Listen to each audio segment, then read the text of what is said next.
Здравейте, вие гледате Модерно ли е? С днешния гост ще си говорим за най-разнообразни теми, включително ще си играем с огъня. Нека да видим кой е той. Като биха могли, а те, виж ги как красиви под неона в целувка сливат млади лица. Виж как дръско се мятат момчешките гриви и как женствено в мрака плясат в никобеца. Очевидно не хаят или просто не знаят, че света им могъл биде друг, не такъв. Не такъв. Несъществено болезнено. Не ги осъждам с За предизвикателствата в актьорската професия, любовта към музиката и удоволствието да си на сцена с приятели. Актьорът Мартин Пашов. Живот превърнат затвор, трешетки така навидени с плетки, здрави и лесни, ефектни, коварни и тесни, тънко заплетени, леко затезени в черепа, заедно с пръхта в душата, която в река светлина се пречиства и тя съхранява се чиста, прелиства се листа, рисува се в цвят от красив ден. Богат си, когато си влюбен, богат си, когато си влюбен.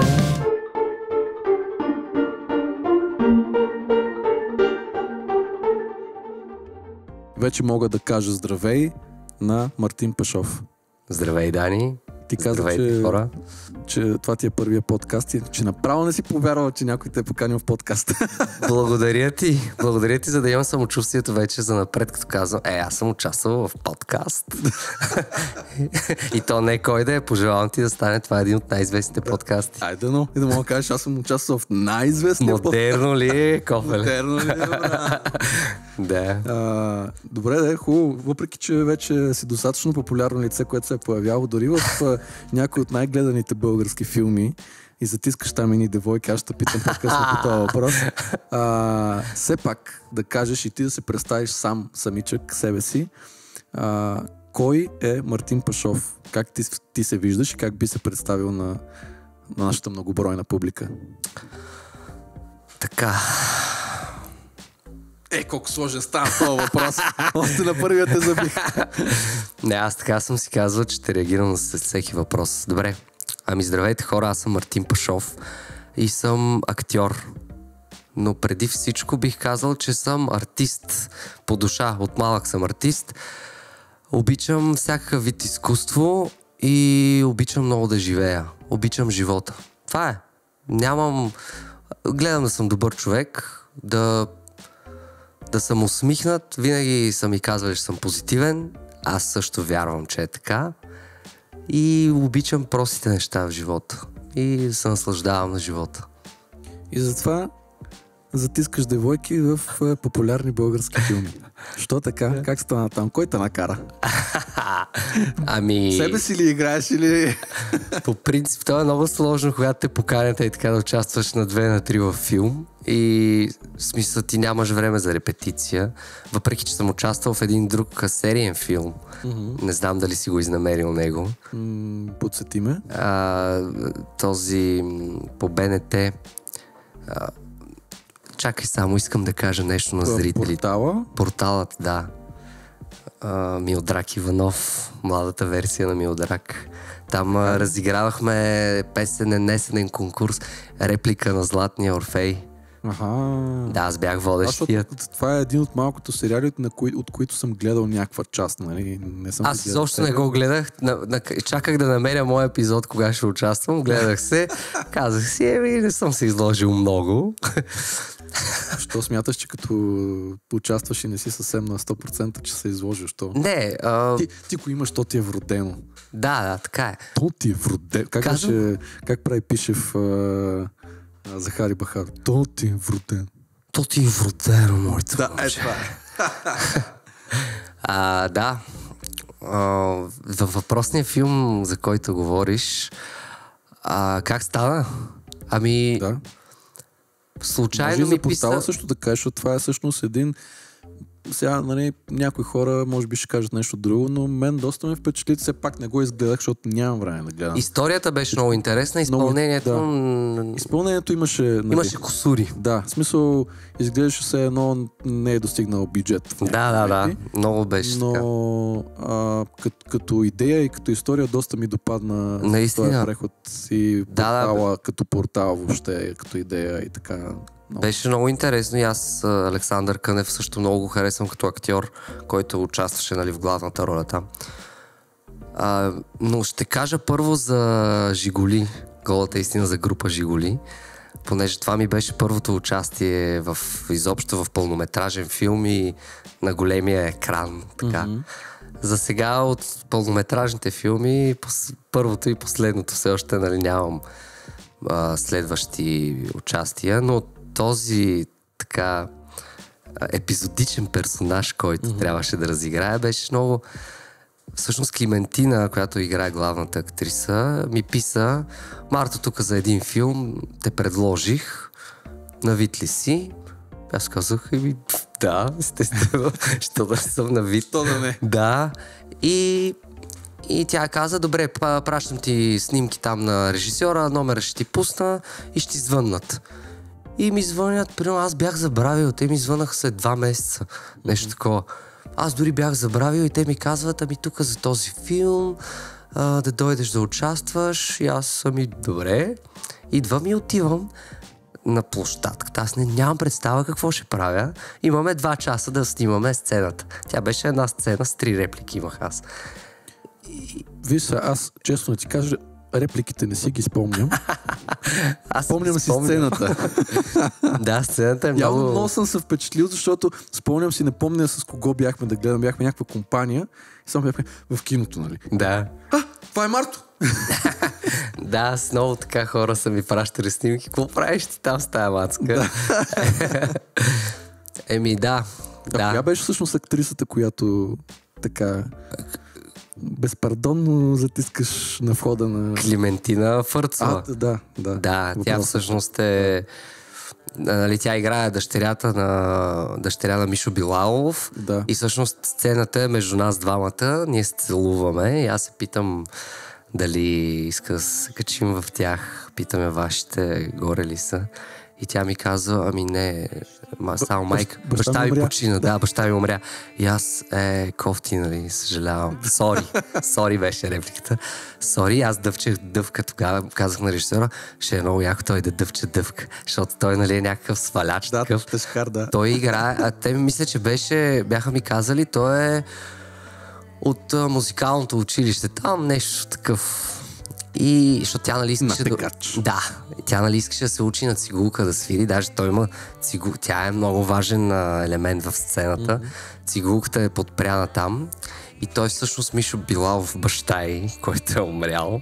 Да, той се появява в този момент. Да, само че той купува тази цигулка във филма, нали? Да не спойлвам, който не го е гледал. Ама гледайте го, има го в HBO. Филма е много хубав, между другото. На мен ми хареса. Някои хора казаха, че бил като нова версия на Оркестър без име. Обаче аз не съм напълно съгласен. Не бих казал. Оркестър без име си, между другото, после искам да си поговорим и за Оркестър без име. Добре, кажи сега, дай да продължим тази тема. Да, това е филм, защото аз освен всичко харесвам много и музиката към филма. Да, музиката много готина, аз я пускам понякога, така просто, защото е як. И всъщност тя, нали, ми казва: баща ми умре, аз сори, нищо, и пак почваме да се целуваме. И в този момент влиза баща й. Той се случва. Той се появява. Да, той е на входа пред блока. И той, нали, поглежда и казва името там, забравих и игралното име там на ролята й. И казва: какво става? И тя: баща ми. И аз само я поглеждам: нали беше умрял? Да, и всъщност това са трите реплики. Да, то беше много интересно, защото тя малко се притесняваше. Той на мен ми беше за пръв път. Аз, освен че снимам филм за пръв път, ми трябва и да се целувам с момиче пред камера. Добре, вие наистина ли се целуват? Защото че в някои филми, нали, само се правят, че се целуват. Не, целувахме се наистина. Не беше някакво такова свръхчувствително целуване, но си беше целувки с език, нали, както си е по принцип. И все пак има някакво нали, айде не чак да се харесвате, може би, но поне да не сте си неприятни в някаква степен. Да, в края... И тя те е поканила, нали? Да, именно, защото той е режисьора и е дал избор, нали? Тук трябва да има сцена с момче, с което се целуваш. Да, избери си кой ще целуваш. А най-интересното е, че тя примерно година преди това беше гадже с един мой приятел. И аз викам сега, Никога не е имало такива неща да разпитвам хората, ама сега това става въпрос за филм, нали? Чисто академично го разпитвам. С академична цел. Съжалявам, че го казвам, но да, както и да е. И в крайна сметка трябваше да направим сцената няколко пъти, защото не се получаваше едната реплика. Ти ли, твоята ли не се получаваше? Не, аз си ги правих, бетон си бях. Тя нещо с това баща ми, нали, накрая го закова и тя, но да, няколко пъти се случваше. И ми беше много готино да си партнирам по някакъв начин, защото аз Мишо Билал влиза, аз също него много го харесвам. И само той влиза и ме поглежда така. И тя избягва. И тогава и падат цигулката. И аз само такъв... И само го поглеждам в очите, а той такъв ме гледа. Типичен баща, който келеш, и сега ще ти по-добре се маха от тук. И аз съм, тръгвам си като на пикан. Готина сцена е. Да, беше забавно. А после премиерата, защото аз като човек, който никога... Крайно време е някой да ме покани да участвам във филма, обещавам, ще си оправя дори повече дикцията от това, както го говоря в момента. Аз също. Да. И време е да ни поканите нас двамата в тандем да си говорим. Може да ни поканите да участваме във филм, в който аз водя подкаст, а той ми е гост. Мисля, че горе-долу се справяме с това. А може да го направим обратното. Аз да водя подкаст. Може, да. А пък ти да си ми гост. Да, ето ще е по-интересно ще бъде. Даже, знаеш какво, може... Сега ще го направим така, следващия път може да го направим наобратно. Аз ще дойда в Русе при тебе. Айде. И ще го направим наобратно. Аз подкаст. съм за, добре. И без това мен никой няма иначе да иска да ме интервюира, така че... Ама това е усещането? Да си гост в твоя подкаст. Ами аз, ако направя това сам да съм си гост в собствения подкаст, вече ще достигна максималното ниво на шизофреничност, на което съм способен, разбираш, в смисъл, то само това остава. Да. Какво е чувството, в крайна сметка, да си там на голямата премиера на такъв филм? Ами, много е интересно. Аз много се вълнувах. Беше си се едно, излизам да играя спектакъл. Даже повече се притеснявах. Беше много странно, защото то се е заснело, но ти нямаш представа как изглежда, нямаш представа как... Ти не знаеш, той ще за първи път и за тебе е премиера. премиера. За първи път. И то в НДК. И то беше пълно с хора. И аз чакам да дойде моята сцена. Аз тогава бях... едно ли ги правят премиерите? Да. И тази беше тогава там. И аз толкова се притеснявах, така ми топтеше сърцето. Викам, какво ще излезе сега? Аз ще се гледам. И се гледам и е много странно. Много ми беше странно. Хареса ми, но ми беше странно наистина. В началото, докато свикна, беше вълнуващо. Много беше вълнуващо. И интересно е чувството. Пожелавам ти го искрено. Пожелавам го на всички, които занимават с това. Айде заедно да отидем дано на премиерата на нашия общ филм. Айде, пожелавам ни го. Добре, аз всичко хубаво, ама сега, понеже вече навлезнахме в много подробности, може после това го изрежем, ако нещо, хубаво ли се целуваше тази въпросната... Смисъл, разсейваше ли те по време на снимачния процес? Ами... И въобще трудно ли е това, защото ти реално, в смисъл, не си от камък, нали, все пак. Да, просто, ти казах за това притеснение. При мен нямаше такова притеснение, но усещах, че тя имаше някакво леко съпротивление. Някакси това, понеже то е много странно. Аз в надвис, като учих 4 години кукли, ние не сме правили етюди, в които се целуваме и сцени, в които, понеже в драматичния театър, там повече наблягат на това, даже Допчев ги съблича голи да играят на сцената. При нас в куклите, може да излезеш жив план да се видиш, но чак да се целуваш на сцената. И не съм имал чак такъв опит и ми беше много странно. И не можах да го усетя като нещо приятно по-скоро. Може да изглежда наистина супер готин. Той тук целува мацки, Той аз искам да съм актьор, аз и якото ще целувам мацки, тук ще ме снимат. Ама всъщност не е точно така. Реално не е така, наистина. Не, виж, примерно от моята... Да, може би някой си представя, че просто защото да целува мацки, обаче мен просто ме кефи това, което превъплъщението в някой друг, някаква друга история и да си за някакво кратко време да си някой друг. Може би на вас ви идва в повече, защото когато се превъплъщаваш в много хора за един ден, малко почваш да ти идва в повече. Да.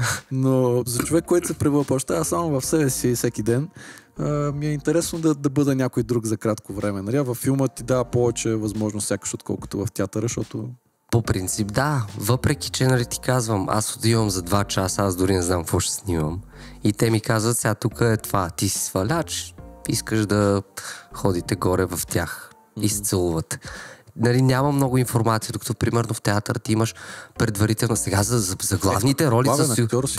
За главните роли, в случая такъв епизодик като мен в този филм, нямаш време и ти по-скоро си, както казва Захари Бахаров, ще го имитирам пак. Още веднъж. Аре, за правоплощение няма да говорим. Да, това пак отпише, той ми го имитира и аз сега си го... Така че да, аз там повече съм малко себе си, защото аз нямам време да си Нали, аз се вкарвам в обстоятелствата, той е като при Станиславски. Аз в дадените обстоятелства. И аз нямам време да си помисля сега какъв друг човек съм. Но пак, нали, опитвам се да има някаква промяна в мен, да не съм си аз напълно. Защото, примерно, аз не бих бил такъв сега. Тук, нали. Аз пак, те ме базикат. Аз съм те виждал в някои представления, въпреки че дори, нали, куклени такива. Трябва да ти кажа, че ми направи впечатление, че играеш с едно такова, с една увереност и едно самочувствие, които не са просто аз се справям добре, ми такова някакво аз съм гати. Ами да, обичам си се. Аз има едно упражнение, което моят режисьор, който ме подготвяше за надпис, ми каза, задължително, ако искаш да влезеш в надпис, трябва да имаш самочувствие. И ми каза всеки ден пред огледалото по 20 пъти да си казваш обичам те. Обичам те. Марто, обичам те.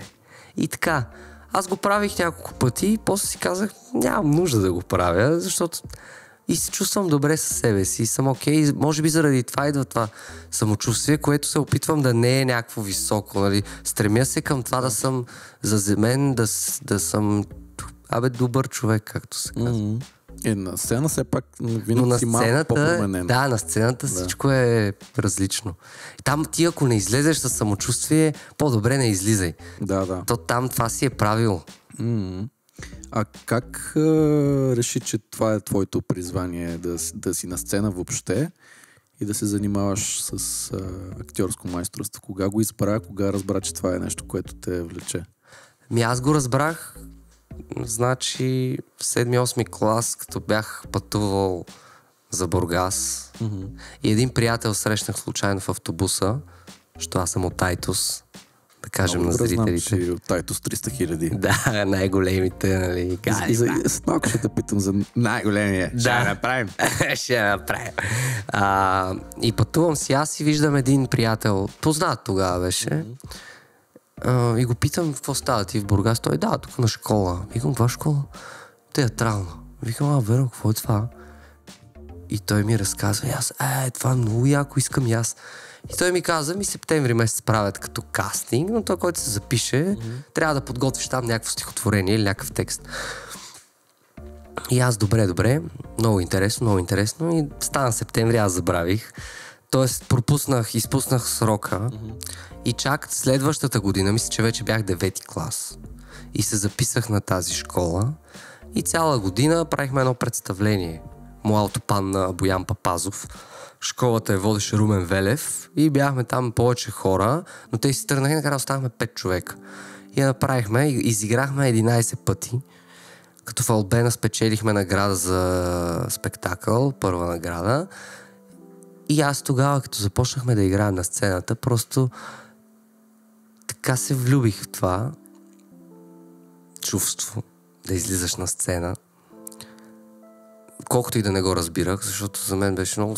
Нали, ти си ученик, пубертетът те върти и не можеш да разбираш нещата отвъд, както по принцип в последствие се сблъскваш с дълбочината им. И тогава си казах, това много ми харесва и по принцип бих искал това да го правя. Аз винаги съм си казал, мога да правя всичко, каквото си поискам. Каквото и да се захвана. Аз съм сръчен, обичам да си майсторя някакви неща. И си казах, по-добре да правя нещо, което обичам, а не да правя нещо просто така. И някак си така това ми допадна най-много до този момент. После ни поканиха в читалището Файтос, там в една танцова формация, там почнах да танцувам малко. Народни танци? Народни, модерни, бачата, да. Да, аз съм повече с танците. Интересно, аз мислих, че си в музикалната част. Не, не, там ми е най-трудно ми е било винаги, аз затова и рапирам, не пея толкова. Да. Си ритмичен. Ами да, може би заради танците, въпреки че като отидох на танци тогава и тя ми каза, учителката по танци, ти си голямо дърво. Обаче за година и половина аз наистина минах сериозна промяна. И така да е тогава... Това много ме успокоява. Да. И аз мога, значи. Да, можеш, наистина няма човек, който... Както ни казваше нашия вогален педагог в надфис, няма човек, който да не може да се научи да пее правилно. Сега дали имаш хубав, красив глас, който да... Нали? Но правилно всеки човек може да се научи да пее. Тя и майка ми каза, те няма те приемат в надфис, защото не мога да пееш. Не можеш да пееш. Да, аз до ден днешен ни го натяквам. Много благодаря ти, обичам те. Това беше наистина предизвикателство за мен, за да ти докажа, че мога да пея и мога да вляза в надфис и да го завърша. Да, тогава реших, след школата, нали, една година играхме, това през 2011, т.е. една година го готвихме, изиграхме го 11 пъти, после спрях с школата, защото тя се разпадна малко, имаше нови хора. Пак нищо не правих, нали, това с танците дойде, там си читках танци, правихме такива скетчове за примерно коледния концерт и правихме някакви тъпи скетчове, халтурки. Аз тогава не знаех дори, че това съществува като дума. И тогава, че трябваше да се готвя за надпис, но да, вече бях решил, че това е моето нещо. Защото аз и тогава продължих реално да излизам на сцена след това. Но ако трябва да бъда честен, първия порив актьорски ми беше на 6 години на шипка, като изрецитирах стихотворението "Аз съм българче". Само него знаех. На 6 години баба ми беше научила. И тогава хората ми ръкопляскаха. Аз така излязох, качих се нагоре и почнах: "Аз съм българче, обичам нашите планини зелени". Ама с най-силното чувство, което съм имал тогава за крехката си възраст. Да, и те хората почнаха ми пляскат. После баща ми се ме базикаше: "Мартине, направи един фасон", защото аз винаги му правих фасон. И този фасон беше нещо... това правих, нещо такова. И той... Примерно аз много се кефих на Цеко Сифония от шоуто на Слави. И той след като ходим по хижи и ми вика: "Мартин, аре, направи Цеко Сифония", и аз му бях научил едната песничка. Айде, ти си Цеко Сифония, аз съм МС Фараония. Да, здравейте на всички, аз съм Цеко Сифония и от сутрин до вечер гаджен се гоня, после ги качвам на баща ми на москвича, защото Цеко Сифония бати пича! На колене! Да, и това го правих по хижи и реално, в смисъл, винаги съм бил някакъв такъв като душата на компанията, ама на възрастните, защото те ми се смеят на глупостите. Да. Аз просто винаги съм се забавлявал и то ми е идвало отвътре. Да. Никога не е нещо, той като ми каже, и аз съм: "Не, притеснявам се". Не, напротив, мен това ми харесваше. Аз обичам и по някакъв начин да съм... Аз обичам и искам да имам. Да. Добре, надпис, какво беше като преживяване за теб?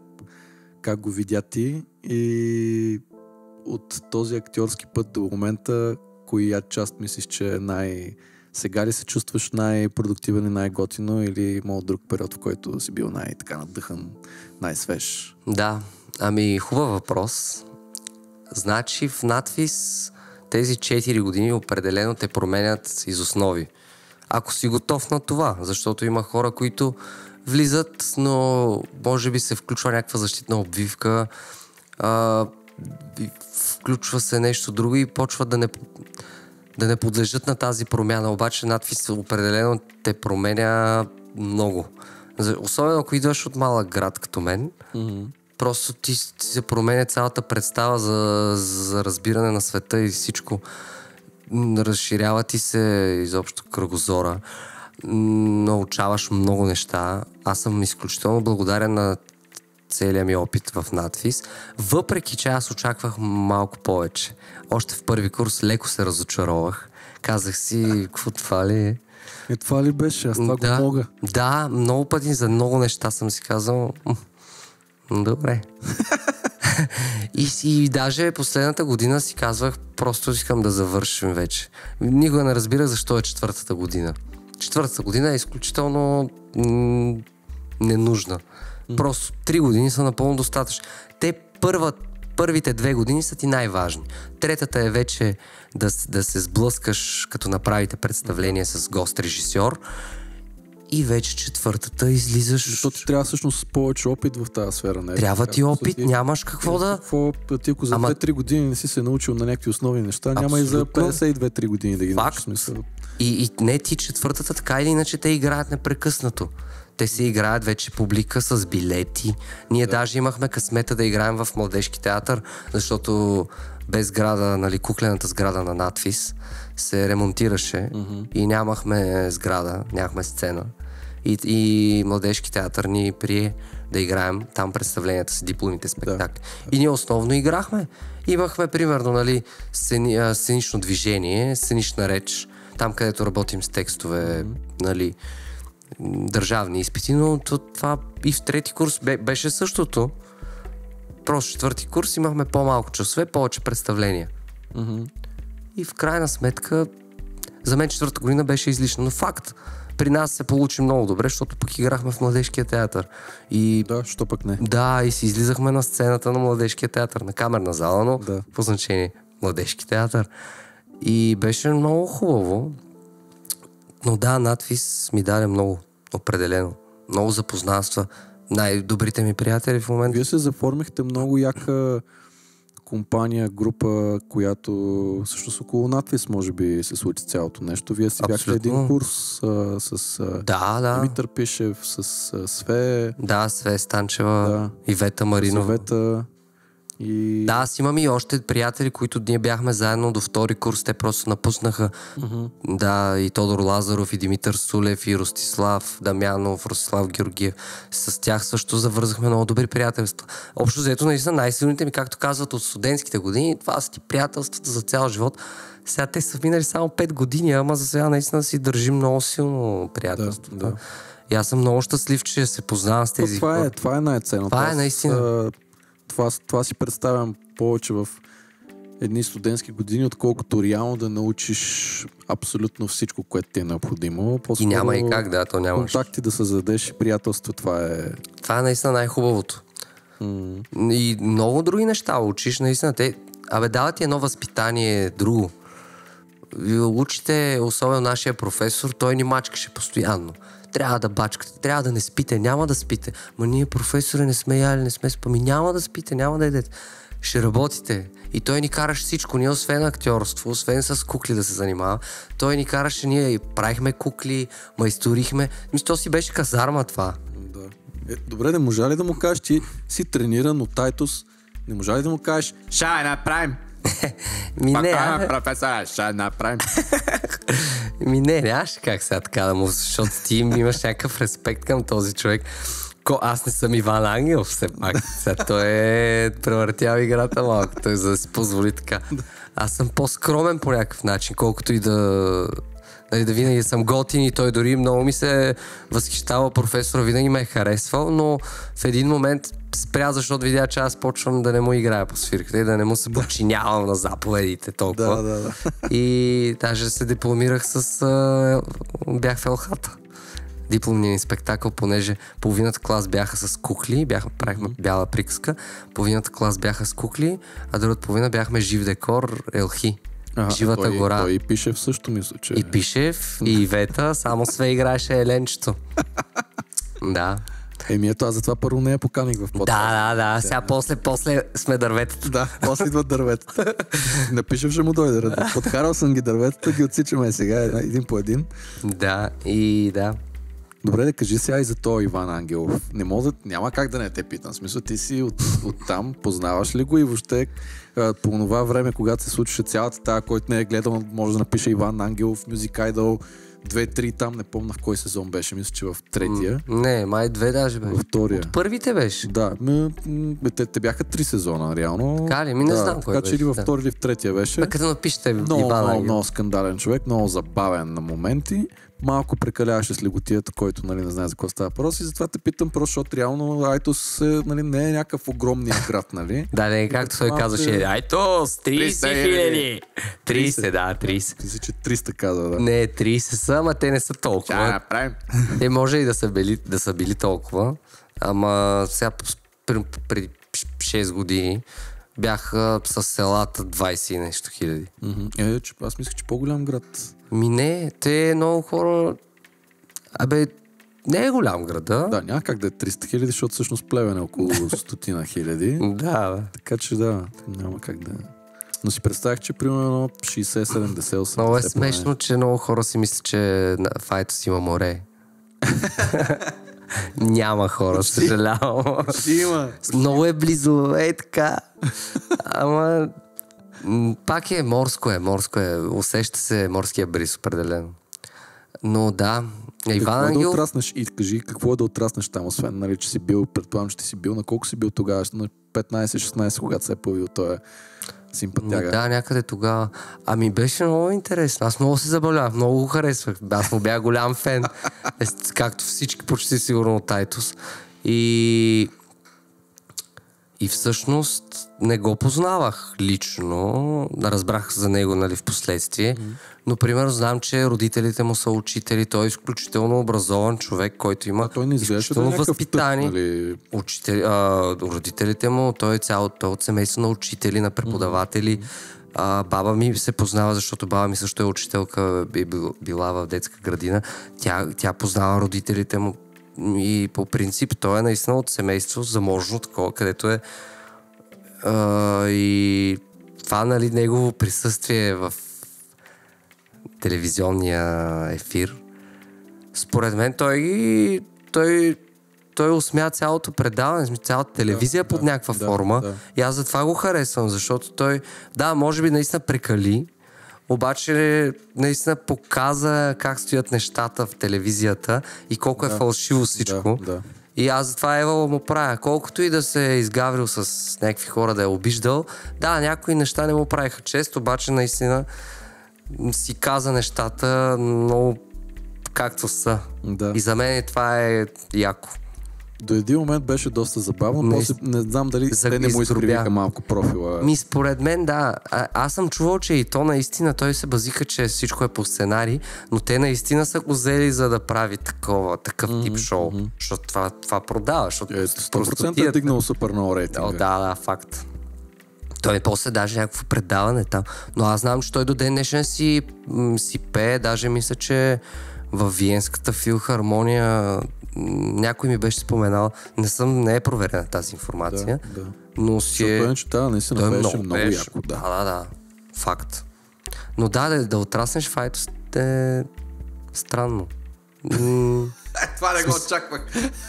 Не яко е, ама в един момент... на толкова от морето, пък не на морето, брат. Въпреки, че пътувахме за 50 стотинки с влака до Бургас. В смисъл, билета беше левче. Ние давахме 50 стотинки на кондуктора и той ни пускаше и така с едно левче отиваш и се връщаш. И после залей... на това те учи малкия град. Какво си мислиш? И всъщност това е готино до един момент. Аз в един момент се задушавах. Имах нужда да изляза, имах нужда да се махна. Беше ми писнало всичко. Исках просто да се махна от този град.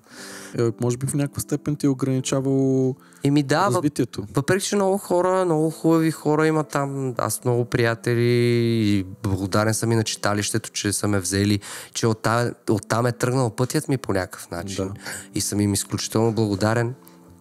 Но просто в един момент имах нужда да се махна от Айтос. Въпреки, че аз по принцип по рождение съм от Велико Търново. Аз там съм роден. Интересно. Аз съм... Майка ми е от Търново. Живял ли си някакво време там? Летата ходих там при баба ми. Сега имам село в Пейчиново всъщност, което е между Русе и Велико Търново, в интерес на истината. Значи сега си близо. Сега съм си наблизо и си я виждам, баба ми. Тя е много хубаво, че мога да я виждам. Айде ще включим и Търново в това число, но примерно Айтос, Търново, Русе и София, къде се чувстваш най-комфортно? Най-вкъщи в момента? В Русе. В Русе? В момента. Да. В момента ми е Русе. Всичко ми е там. Аз имах доскоро квартира и тук, но вече нямам. Защото първо, че... Вие прекарвате огромно количество. Много повече се зачестиха ангажиментите в Русе. И аз, повече пътувам пак с колата, но аз прямо пътувам за 1-2 дни. И всъщност, сега като съм в София или сме при Ради, или сега ще сме на гости при Пишев. Трябва да кажеш Ради, коя смисъл. Пишев вече хората са го виждали. Ради е моята половинка. По-предишния епизод с предизвикателства и така. Да се знае за кой става въпрос. Ивета я познават от клип на Taking Hit. Да, така е.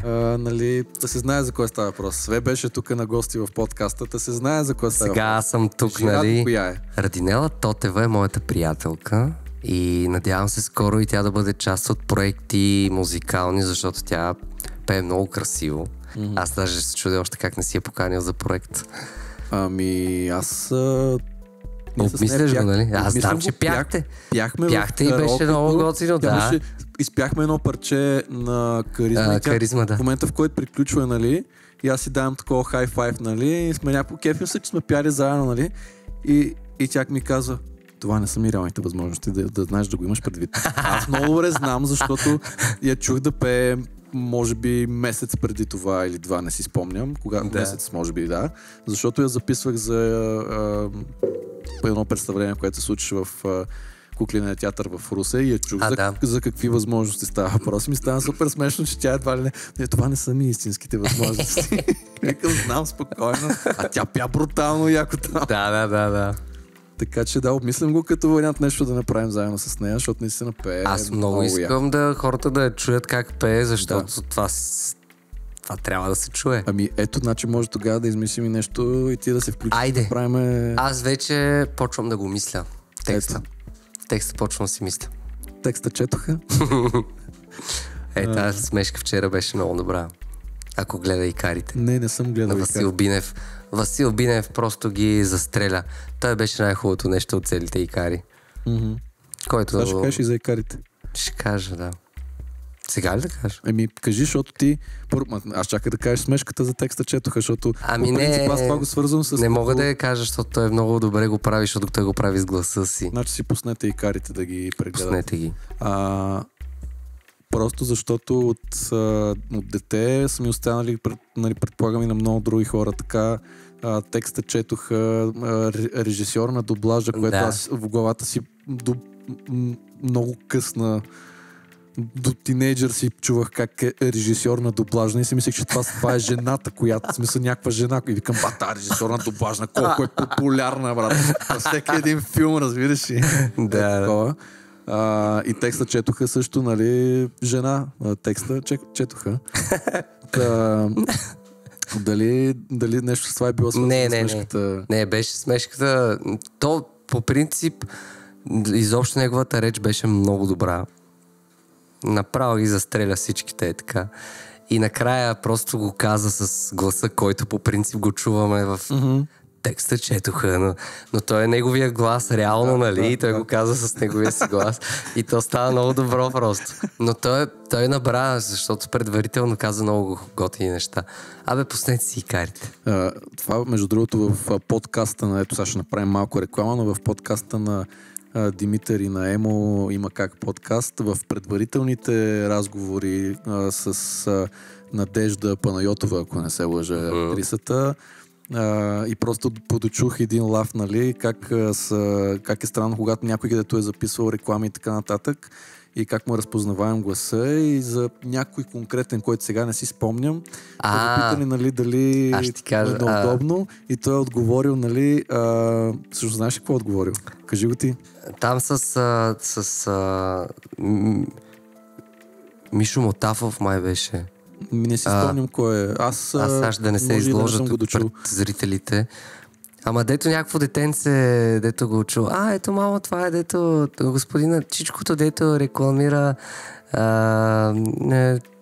забравих аз какво беше, някакво сладолет ли нещо. Чичкото, дето рекламира сладоледа и той И още 150 филма съм участвал, ще е майката. Не, аз не за това. Така ли, не? Друга история, в която нали, го питат, не ти ли е някакво неудобно, смисъл, че като отидеш примерно в магазина, нали, и те разпознават по гласа и той, не ме разпознават, защото аз като отида в магазина не казвам, може ли 2 домата? Да. Това забравих и аз кой беше. Да, чувал съм го това. Да. Може ли 2 домата, моля? Да. Да. Добре, кажи сега за тия икари. Защото вие, ето сега пак взехте награда на публиката, преди 2 години пак бяхте взели награда на публиката, бяхте взели и... кажи какво беше другото, което бяхте взели от икарите, защото забравих. Кога? Преди 2 години пак с Свет, с Димитър. 2020-та, това беше повече. 2020-та. Мен съм и като 2, бе, човек. Те така вървят сега. 2 години, 4 като 2 минават, да.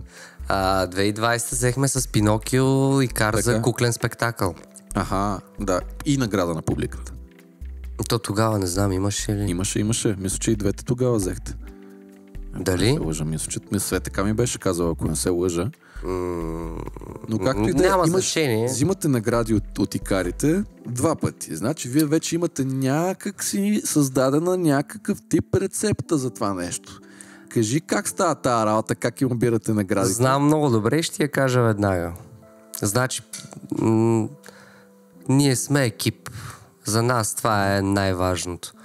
Ние работим без да някой да се опита да изпъкне.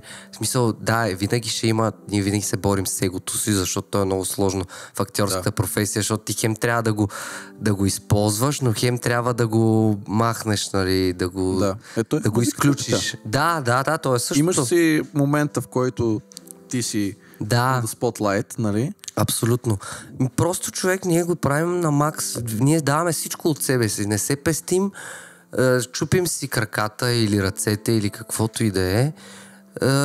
И винаги се подкрепяме. Дори да се скараме за нещо, гледаме да го изговорим веднага. Ако примерно нещо в режисьора не ни харесва, викаме режисьора, казваме така и така. Тук това не е окей според нас. Ние така не можем да работим. И просто искаме нещата да се случат, искаме го истински, не се правим, че го искаме или не го правим, защото искаме да сме актьори. Ние просто вярваме в мисия, някаква мисия сме си избрали и сме съмишленици. В смисъл, ние го искаме и го обичаме това и се обичаме помежду си. Просто ако не ги има тези ти каза рецепта, тези съставки, не се получава просто. Да, може да не е най-добрият режисьор. Може би защото вие сте и, освен колеги, вие сте и приятели. И приятели. И сте създали едно общество, там аз това ми е направо впечатление, когато съм идвал, че сте създали едно общество. Ядро. Ядро направо, което е много яко, защото готино да имаш, да работиш с приятелите. Сега даже това исках да те питам всъщност какво е усещането да си с приятелите ти на сцената. Пожелавам го на всеки. И все пак и с още някой на сцената. Да, най-хубаво е и с любимата, да. Пожелавам го на всеки, защото няма по-хубаво нещо от това да разчиташ на хората, защото вие сте си гръб непрекъснато. Ти винаги разчиташ на някой. И ако ти сега имаш някакви задни мисли или той има към теб, другия човек, или нещо неизговорено, е много кофти. В смисъл, това си личи на сцената. Просто тя сцената е лупа. И просто ние носиме това нещо, което ние го правим винаги на 100 и винаги с любов. И това, че помежду ние има тая симбиоза, някакси това доверие, това приятелство, това се пренася на публиката. В смисъл, при нас няма толкова значение коя е пиесата, каква е драматизацията, музиката, най-добрата музика ли е или е просто някаква музика. Какво е посланието? Какво е посланието? Няма, човек. Ние носим това, че ако не си е така, по-добре. И защото в днешно време в нашата държава, скромна България, това е много се зачестява това някакси всеки сам за себе си, другия да се думка, аз съм си добре. Думкай се, бе. Думкай се, маняче, да. Тези неща, постоянно хората се обиждат, карат се помежду си и някакси трябва да има някакъв контрапункт на това и аз поне в това вярвам и че това проповядваме. Да. Това, че ако не сте задружни, защото ние в крайна сметка всичките живеем в едно място и ние имаме едно по принцип общо самосъзнание и ти като смяташ, че ти си повече от другия човек, това може само да си го мислиш, но реално вие сте на едно равнище. Да. И ако той не е окей, това не означава, че ти ще си окей. Даже напротив. Абсолютно, да. Да. Вие растете заедно, което да. Аз си спомням, като бях при вас, даже беше планирано, примерно, да остана 2 дни при тях, да свършим някаква работа. В крайна сметка тогава станаха едни снежни бури, затвориха града, не можахме да си тръгнем 2 дни от нито един изход на града. И стана много сложно, но въпреки това ми беше супер приятно във вашата компания. Въпреки че преди това бях идвал веднъж, но беше за супер малко, тогава не успях много да усетя атмосферата. Но този път наистина усетих от вашия начин на живот и как се случват нещата при вас и ми беше страшно интересно и приятно да съм с вас. Въобще да съм част от, по някакъв начин, не част от ядрото, но да стоя леко отстрани да наблюдавам това ядро как действа. И беше много яко. Много хубаво спомня имам от тогава, така че наистина сте супер зареждащи и аз го отдавам до някаква степен и на това тези награди, които взимате, защото те не е само Икари, вие и други награди взимате. Да, но в крайна сметка те наградите са все тая ми е за мен за наградите. Наистина, не го казвам просто защото, нещо се каза, не го каза, точно ми го намекна още преди да започнем разговора. Да с един жест. Ти искаш да просто ти е кеф маняче. Не, хубаво е като вземеш награда. Наистина, аз дори вчера, като бяхме на Икарите, се вълнувах дали ще спечелим, няма ли да спечелим. Наистина малко ти се разтоптява сърцето. Приятно е чувството. Но не, това е важно. Това е хубаво, ако те наградят, супер. Или номинират там. Окей, вярно. Това е някакво сверяване, че се носи на прав път, да кажем. Но никога не са били най-важното нещо и че това е целта ни. В смисъл, това е някакво следствие, което... Да. Аз дори като взехме за Пинокио, за куклен спектакъл, аз дори бях... Защото те всички, се кефят, радват се. Пък аз бях, супер, аз не знаех как да се почувствам, беше ми много странно. Наистина. Не си го очаквал, бил да не си бил такъв. Окей, аз дори Икари, това... Мисля, знаех за наградите, знаех, че се случват, ама някакси не ми е толкова. Айде сега, господин Икар. Стига сега. Нямам личен Икар, така че имам само златен делфин. Какво е това? Това е... във Варна беше... Това е във Варна, вие с Све Станчева. Говорихме по този въпрос. Аз още един път ще изпомена името, така че... За разлика от нея, която той ми каза, че тя не му е казала името нито веднъж, но не, че каза няколко пъти за нейната половинка. Ти ми търпиш. Да, така е. Све Станчева. Много готина актриса. Ето така се разрушава едно истинско ядро. Да, шегувам. Отвътре. Све, аз много обичам Све и тя знае, че се шегуваме с това. Аз искам нещо друго да ти пусна. Мани ги Икарите, точно понеже си говорим за приятелството и за въобще вашето общество, ядро и така нататък и си говорихме, колко важно е всъщност това нещо. Аз искам да ти пусна нещо, да видиш. Добре. Нещо лично. Ехе. Здравей, Марти! Изненада! Имам 3 предизвикателства за теб. Да, 3. Така, първото е, искам първият предмет, който в момента видиш пред теб, искам да го оживиш като кукла. Второто предизвикателство е, моля те, поздрави ни с тази много известна песен, която ти много често пееш. Текстът е записан в тефтерчето на майка ти и се изпълнява от един много известен твой съгражданин. Ако не се сещаш, давам ти една подсказка. Става въпрос за един шут. Сетих се, да. И третото предизвикателство е, Моля те да направиш фасона. Аз вече го направих. Значи аз ти предлагам да започнем с фасона, защото вече го направи и да градираме. Добре, чакай. Аз трябваше като си махна ръката да съм го направил. Какъв актьор Чакай, така ще да го направя. Никар. Ще го направя така. Това е фасон, той е преминал през много така... Първият предмет, сега тук те чаши се разлея всичко. Микрофона не ми е удобно да си го местя, защото ще направя нещо. Дай ми нещо, айде. Добре, ще... Има една капачка Какво от да ми апарат. дадеш? Може с нея да се супер, пробваш. добре. Сега трябва да правя кукла от нея, така. Ей, Ради, как Вкукли се. така? Ще се вкукля. Виж, тя има щипци, мога нещо да приказва. Бе, аз точно това мисля как. Виж как му подсказвам, се едно знам. Аз Да, бе, ти. Чай, камерата. Аз сега не знам кадъра точно как е.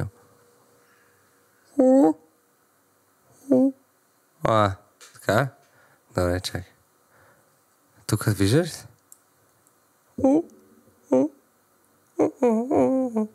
Пръстите е тъпо, че се виждат обаче. Е, така ще.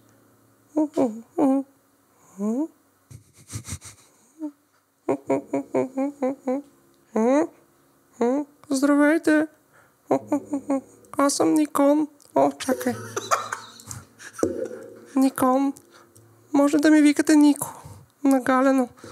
Аз съм капачка на фотоапарат. Или камера. Който каквото го ползва. Много обичам да присъствам на подкасти и да ме оживяват куклени актьори, надарени като ето господин тук. Моля ти сега да скажеш, ме стига сега. Не, наистина много си добър понякога. Понякога? Добре. Аплодисменти за Марти. И какво беше третото? Тя каза шут. Значи това трябва да е Иван Ангелов, брат. Твоя съгражданин. Да. Някой друг шут. Значи това му е последното изпълнение в Music Idol, преди да си бие шута. И всъщност той малко миксира една песен с една друга, но... Той в един момент почна да си променя текста, да пее каквото си иска. Да. Но той тогава казваше, че тази песен я е научил от неговия дядо Иван Бижев. Не Пишев, нали... Бижев. Аз само искам да кажа, че има общ чат с Димитър Пишев, който аз съм го кръстил Биджев. Да, той от дядо му така много изгижи едно жиджи. Това е смешка от надпис. Да. Тази песен, да, тя е песента на шута. По принцип, тя е българска песен. Не знам каква се води. Странна ли? Как се води? И майка ми се оказа, понеже аз много я харесах тази песен, и с брат ми, като сме гледали Иван Ангел, защото ние също сме му фенове, и двамата, и сме си я пускали, и аз исках да я науча за сватбата му, и майка ми се оказа, че има в тефтерчето си с песни, защото тя пяла преди. Майка ми е пяла в хор, свирила е някакви години на цигулка, може от нея да съм наследил. Ма не, те и баща ми е артистичен. Този меден глас. Да, благодаря. Много благодаря. Аз и с дублаж се занимавам отскоро, от една година. Така ли? Да. Кои филмчета? Ще доста са вече. Аз даже им забравих имената на половината. Ще разкажа. Нека да стигнем и до там. Добре, нека. Да отговоря на... Нямаш и ви казах, какво ще говоря толкова време? Бе, да, аз не знам как излезаха толкова неща. Излезна. Така. Сега, Тона, не знам дали ще го фана. Благодаря. Така да се отпусна. Аз винаги съм се, майко. Ще видиш, сега ще пея. Чакай, той малко му каза, тя почва. Живял е в древни времена, млад крал със своята кралица, придворен шут в деня нощта, със своите песни ги развличал. но за беда влюбил се той. И то не в простичка девица, забравил шутарангът свой. Влюбил се той в своята кралица. И тук краля реже главата на шута. А припевчето е следно. Това Иван Ангелов го е пял в... Да. Въобще. Сега той го изпя много по-хубаво от мен. Но да. И припева? И той много хубаво го продължава така. Песента продължава, има още 6 куплета, но той продължава така. И тук краля реже главата на шута. То се разказва в песента. А припевчето е следното. Иска ми се да живея и да пея. Иска ми се да живея, дядо обичам те, да живея и да пея. Че живота най-ми мил. Аз тук ако не си направя магарити, къде да ги направя тези? След 50 години ще ме дадат червите. Гледайте го, много е добро това. Това е от любимите. Това съм го, или съм го забравил просто, но да. Много добре го докарваш този персонаж. Много съм го гледал, да. Защото... Това беше въпросната Ради, между другото, която, нали... Да, която ме изненада. Моята половинка. Моята дуетна половинка. Све, извинявай. Све, това ще не ми спомена името, иначе нямаше да го правя. Поне един път беше казал моя любим колега, верен другар, Мартин Пашов, с когото направихме на попа. Както и да е. Те дори те пита за на попа. Нищо. Нищо не каза. Нищичко. Прощавам ти, Све. Прощавам. Виж, иначе каза някакви други имена на някакви хора, де не са чак толкова. Да, каза Васил Маринов, Илян Венков. Добре, хубаво каза на поп. Кажи сега за това на поп. Преди това имаше и душевен еликсир. Имаше, да. Кажи, всичко тръгва от поетично-музикален спомен или музикално-поетичен спомен, или как беше това? Пише, ако го питате, ще каже музикално-поетичен спомен. А не, той ще каже поетично-музикален спомен. Аз казвам, че е музикално-поетичен спомен, защото той спомен е за поезия. Нали? То е музикално оформление, което припомняме на хората за българска хубава поезия. Да. Тоест той е поетичен спомен през музиката. Че е музикално-поетичен, нали? Да. Има логика. Съгласих се веднага. Да. Той ще ме обори. Ако го поканиш, мога да го питаш същото. Ето, предизвиквам ви да направим един различен подкаст епизод с вас двамата едновременно. Добре. За да може да спорите, аз да си почувам през това време. Добре. То всъщност не е всичко тръгнало тогава. Аз още от тинейджърските ми години започнах да харесвам. Аз разбрах, че в смисъл твоята първа среща с рапа е Цекосифония. Да, факт. Цекосифония наистина ми беше първа среща. После много слушах Явката ДЛГ, ако го знаеш. Той е от Варна. Името го знам, не мога да ти кажа нищо, което да съм слушал. Да, той не прави комерциален рап, примерно, както там тези псевдорапъри, ще кажа сега Криско, примерно, защото той за мен не е рапър. Въпреки, че той в капките пя много хубаво, ама няма значение. Тъжно ми е, че някои малки дечица го слушат и му се кеф. Няма лошо да са живи и здрави. Как сипа, бате? Да. Това е истински рапър, който сипа другия рапър, бате. А Явката дълга, той си е поет, човек. В смисъл, много готини рими пише, много е добър и винаги песните му не са такива да ги пуснеш в клуба, те са да си ги слушаш сам и да си бичеш яко. И аз му знаех почти тогава. Бичеш еляк. Да, много, много добро. Има социални такива теми, добър е. И всъщност той ме запали по рапа и аз си казах, искам да стана един ден рапър. Май така, аз просто си хвърлих тази мечта в бъдещето. Така, не съм я гонил, не съм я преследвал с някакво, с ногти и зъби. То просто си стана естествено, без да го натискам нещо да стане на всяка цена. И всъщност то още в надпис аз по време на всъщност не народни танци, ние имахме тогава ритмика и трябваше да правим ритъм с ръцете и с краката и също времено да казваме текст. И аз понеже реших да си казвам текстове на явката. И те тогава колегите видяха, нали, че обичам рапа и че ми харесва. И всъщност първоначално направихме една песен с Ростислав Дамянов. Тя беше за Тодор Лазаров, като напусна нашия клас и направихме Самотния вълк. Тогава изпълнихме Тогава се правиха много хубави концерти по време на маратона в надвис. 36-часовия маратон, дето не спира театъра да кипи. И ставаха и концерти в Безграда. И така, нали, направихме това. И в 4-ти курс или в 3-ти, мисля, че беше, сега пише да не ми се разсърди, но Пишев дойде при мен. 4-ти беше, бе. Както и да е. И ми каза: Марто, искаш ли да направим? Защото той знае, че нашето приятелство, след като тръгна след 3-ти курс, като се сбихме, то така тръгват много мъжки приятелства след бой. Да, той мисля, че ми е разказал за тая случка, да. Да, беше много забавно. Поне за мен, защото тогава аз му казах след боя: братле, радвам се, че стана това, защото аз видях наистина как огъня в очите ти, мен това много ми хареса. И той такъв... Много странен начин да създаваш приятелства. Ами да... Чек сега те питам, ти с Ради... Да. Първо с бихте или какво стана? Не. Не с нея има, да. Аз с нея още преди 6 години, тя като влезе в надвис, така проявих интерес, но тя тогава ме отряза. Да, и каза...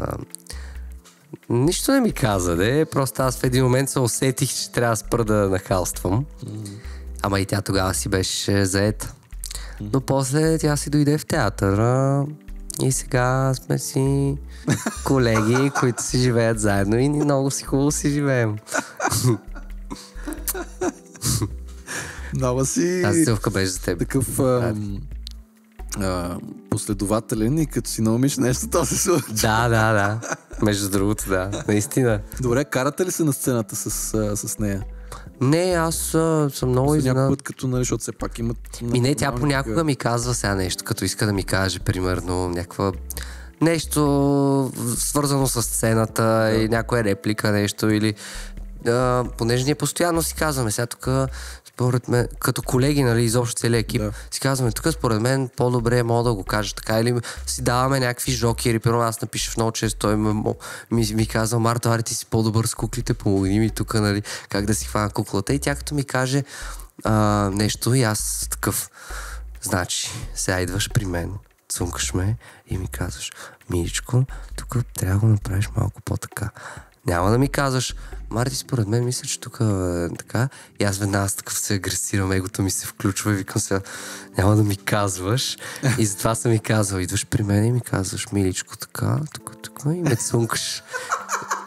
И тя понякога забравя, ама не, много добре се случват. В смисъл, готини, да, не се караме изобщо. Да. Добре ни се получава. Еми, явно смее ли сега да се скара? Тя знае, че трябва, нали? Миличко, такова.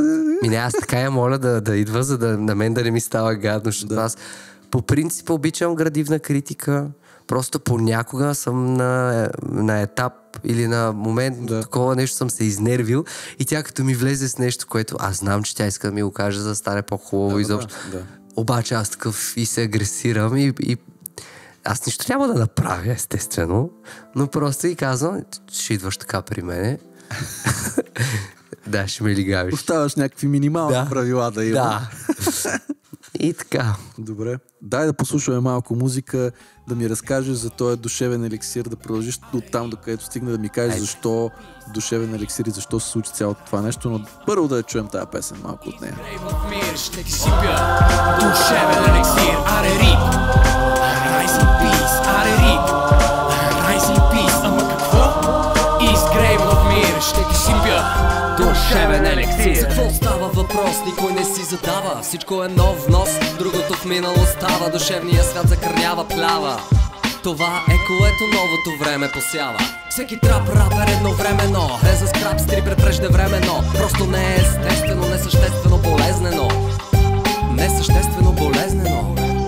Не ги осъждам с намерение, пробуждат съжаление. По мое усмотрение рапа е рече пична още от древно време, с което поета наелектризира чрез проводника на панаира. Новото време няма да има история. Помни се първия ден, забравя се още втория. Това е взривна теория за големия срив. Усетихте ли ирония? Леко съм неучтив. Затвор е хвърлен, съдбовния миг в позор затрупан. Живота закрит, непоносим по три вече протрит. Стига недоволство от поредния тип.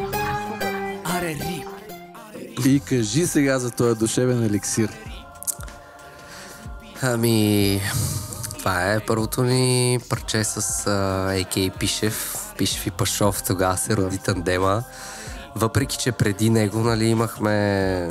Започна нашето така съвместно музикално... Бре, така се обатачих, тук няма как да го завъртя. Така започнахме да създаваме песни с него, нали, първо идеята беше по стихотворение, но това парче се роди, когато пътувахме за Сърбия в 4-ти курс. Пътувахме за Сърбия и в автобуса той дойде с един текст и ми каза: вижте какъв текст съм написал. И идеята беше първоначално неговата, защото той много често идва: Марто, айде да направим това, Марто, айде това. Тук има един автор, искаше да го направим. И аз винаги съм: да, аре, брат, аре, правим го. И в случая той искаше да направим клипче, в което просто е така си рапираме, без нищо, на някакъв инструментал е така да пуснем случайно и във Фейсбук да го поснем. Обаче той си написа този текст и ви кара: направи си и ти един твой текст. И аз пиша си в автобуса, идвам при него, виж тук как го направи, той е добре, супер. Тук той ми вика: тук може да го промениш това така. И аз: да, много добре. И така се роди и моят текст, той ми помогна в интерес на истината. С много добре този... да, няма значение. Сценариума ми помогна, стана много готин. И накрая, като стигнахме в Сърбия, бяхме измислили припев. И аз му викам: брат, дай да си направим песен просто и да го запишем и да си направим парче. И той ми: да, аре. Аз тогава звукарката, която ни беше в надпис, учеше тон режисура в НБУ. И тя вика: айде, ние поканихме да ни направи се едно инструментала. Да. Мики Трики. И за пръв път в живота ми тогава записах нещо на микрофон в студио. Тя ни покани в НБУ, когато се прибрахме в България. Отидохме в НБУ, записахме. Обаче тя много време ни забави с траковете, докато ги прати. Накрая аз и писах: моля ти се, прати. И мина 1 година, нали, от цялото. Да. И всъщност Цеко, който ни направи накрая мастеринга, и пуснахме този прословут душевен еликсир, но всъщност има хорове там от хора от класа. Те записваха истински хорове, нали? Това са истински хорове? Да, истински са. Взети семпли от някъде. Абсолютно, да, защото обикновено, нали, всеки би взел някакъв семпъл. Да. А пише: вика, айде ще поканим всичките. И тогава и Вет пя, и Варо. Играе на едро. Да, той е хвърля. И всъщност тогава, се роди първото ни парче с него. Авторски текст, такова ние малко такова, наистина, той за първ път там рапира. Да. И той, нали, вече правеше първите си опити, но понеже той може би не е слушал толкова рап като мене, защото аз съм си се утвърдил вече като... Той си е панкарч. Да, той си слуша неговите си неща. Аз понякога му казвам: пиш, кои слушате песнички? Хубави са, хубави. Да, знам, че вие си обичате. Да. Аз обичам рок и рап. Даже ние понякога се усвикаме, ние правим рок-рап. Ама то чакай сега, поп-пънка пак се води рок по принцип. Да, така е. Просто не ти е достатъчно... Тежко. Олекотено ти идва някакво. Да. И всъщност душевен еликсир тогава. И клипа стана много готин, защото всъщност... Малко ретро вайб. Да, правихме го в студиото тогава един приятел, Михаил Иванов, който също е от Айтос. Той сега ни е осветител в Русе. Ясно, айтоската мафия също така. Яко ги мачкаме навсякъде. Аз където мога бутам човек от Айтос. И всъщност да, той в неговото студио, той е фотограф. Много добър шпионка студио, вижте в Инстаграм снимки имам. Също да, в неговото студио Елена Николаева, тя ни направи клипа. Също ние го снимахме с Мишо, той не е снимал видеа. И тя после и пратих кадрите и тя вика, добре, защо сте го снимали по този начин? И аз моля ти се, човек, тя ми беше обещала, че ще ми направи клип. И вика, добре, айде. И я натиснах и ми го монтира. Но тя наистина успя да извади. Тази девойка от Жигули или по друг начин си я натиснал? Не. Тя беше тогава приятелка на един мой приятел. Те бяха заедно, така че натиснах я по повод да го направи по... Разбрахме, че това не те е притеснявало, когато да, то сега стана така. Виж сега, нищо нямаше между нас за тогава, с Елена. Просто приятелска услуга. Тя ми беше обещала, че ще ми направи клип и в случая... Извинявай. Тя беше... Успя да извади наистина много естествено кадрите от клипа. Беше много готино стана. Много готин клип стана. На мен много ми хареса. Защото не беше някакси такова супер... Непретенциозен. Да, непретенциозен, точно тази дума търси. И стана много леко такова готино. Айляшко даже. Отива си, ходи си с парчето. Да. И в крайна сметка съм благодарен на всички, понеже никой не е получил хонорар за това. Да. Естествено. Обичайно? Да. И понеже при нас, нали, няма как, защото ние го правим и така, ние не го правим, нали, за слава. Да. Просто... Чакай сега, по принцип хората му казват, че го правят за слава, защото когато не го правят за пари. Не го правим за пари. Нито за слава. Ние си го правим така. За кеф. За се изкефиш, маняч. Да, аз винаги се кефя, маняч. Наистина, аз лично за мен това е опит готин, който даже и слава, защото колко гледания има. Няма много гледания. Милиона и половина. Надявам се сега покрай подкаста, все пак ти имаш доста... 3 милиона и половина, сега ако не ги направим 10, брат, с това толкова гледан подкаст. По-добре да я махам изобщо от YouTube. Ако не стигне 10 милиона до сряда вечерта... Понеже не знам с колко гледания в момента, ако не направи 100 гледания отгоре поне, значи директно е трим тази песен. Да. Така че, ако имате приятели, ако ви е харесала песента, кажете им и те да я гледат, пуснете им я. Защото иначе Марто ще плачка, че трябва да си изтрия песента. Да, аз не искам, моля ви се, не дейте.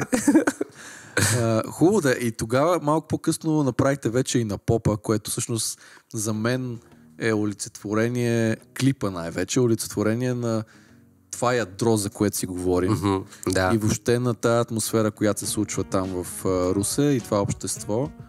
Някакси този клип просто винаги ми навява това, въпреки че там, нали, всеки пак играе някаква роля и така, но просто много ми напомня на вашите взаимоотношения там и въобще всичко, което се случва при вас.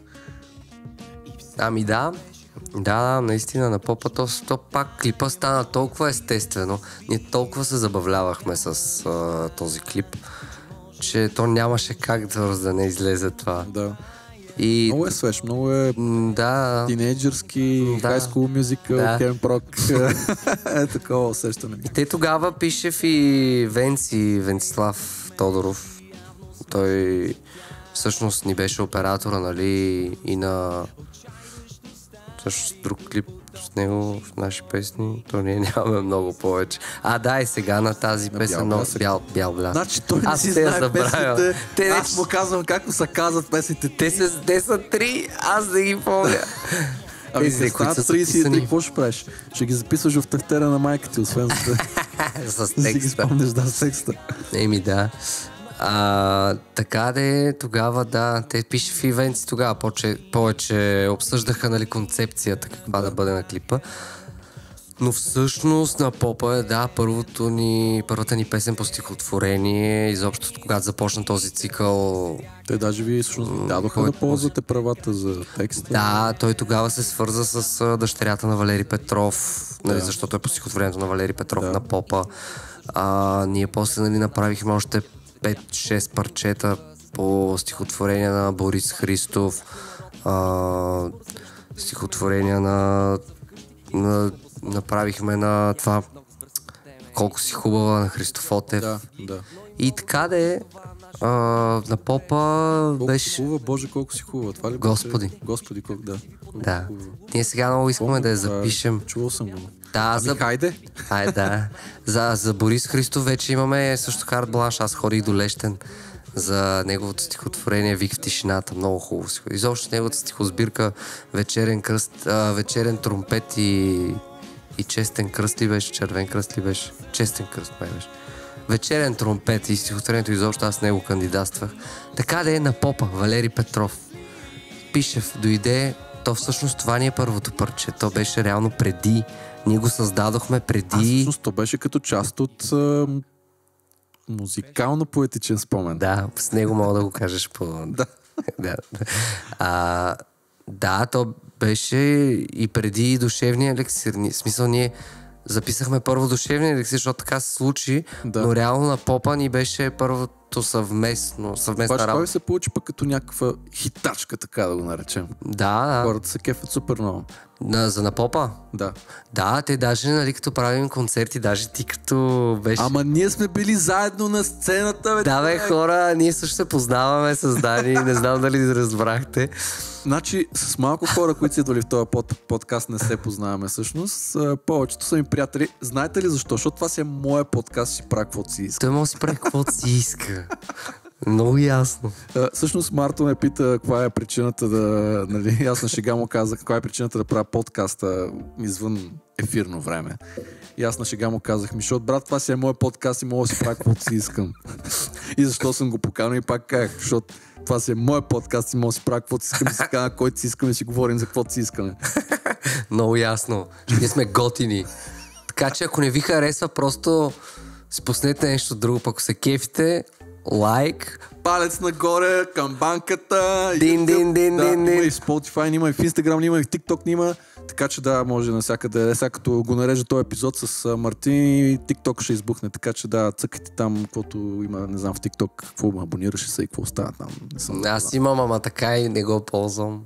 Ето сега вече е време да го ползваш. Влизам точно за да мога да виждаш. се гледам. Да се гледаш. Нали така? Може да не гледаш иначе през останалото време какво става, но като дойде твой епизод, включваш да виждаш какво става. Да. Така че и сега ще е същото. И хубаво де, били сме заедно на сцената. Дай да видим малко отказ от кога сме били заедно на сцената, на коя сцена и така. Айде да видим. Ами, много ви благодарим, хора. Наистина за нас беше огромно удоволствие да споделим нашата музика с вас. Наистина шегите има етапа на страна, но много ни развълнувахте. Поне мен, вярвам и све. Така че благодаря ви за тази прекрасна емоция. Остава в сърцата ни, но сега ще продължим да я надграждаме. Защо? Моля? На попа? На попа? Някой поиска ли си на попа? На попа? Не чувам, извинявам. Ами добре, Мартин Пашов. Айде. Той Мартин ще трябва да пее на твоя микрофон. Нека пее. Мартин? Господин Пашов! Силни аплодисменти за господин Мартин Пашов! Това е човекът, който се занимава с импро-театър и затова не се притеснява да излиза. Ама хора, то трябва загрявка, гласово говорна, аз как да рапирам сега така?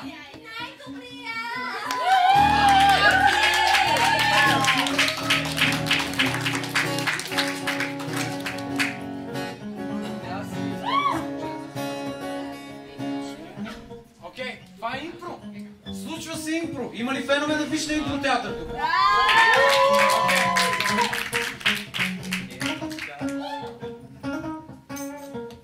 Така. Ей, йоу. Васе? Да. Секунда, че гледам и те какво правят. Супер. Много шуми за Гено, който също се присъедини. Това наистина не беше планирано.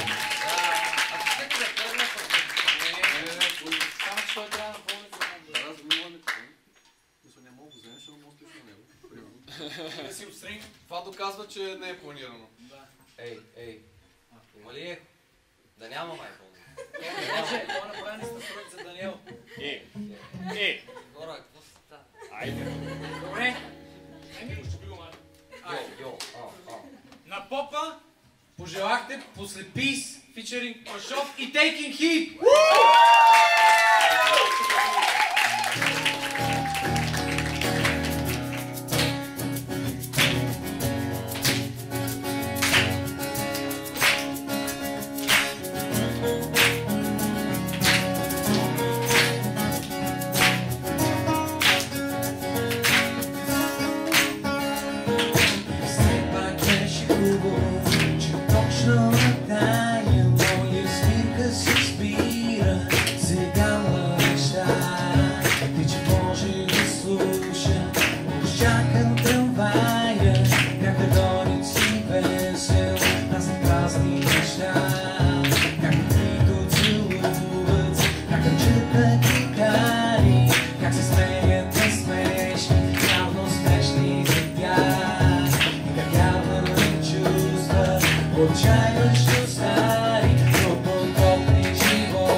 Безработни са вкъщи и чувствам свободни, че няма от тях много сбръснат от тебе и че много от тях не се бърскат цигли.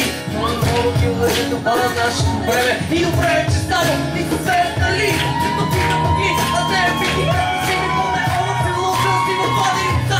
Виж как късно земята, често се крие и как жертва прави обляза в беговеца. Учен ти по мека или просто не знаят, че се свеи могъл. Друг не такъв. Много беше яко на тази сцена в Русе. Аз наистина много такива топли емоции плазя от тогава и това, което всъщност видяхте и това, което ние направихме с Напопа, по никакъв начин не беше планирано това.